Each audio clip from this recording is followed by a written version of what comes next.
يا أيها الناس إن وعد الله حق فلا تغرنكم الحياة الدنيا ولا يغرنكم بالله الغرور إن الشيطان لكم عدو فاتخذوه عدوا إنما يدعو حزبه ليكونوا من أصحاب السعير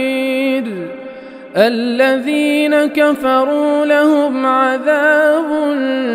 شديد والذين آمنوا وعملوا الصالحات لهم مغفرة وأجر كبير.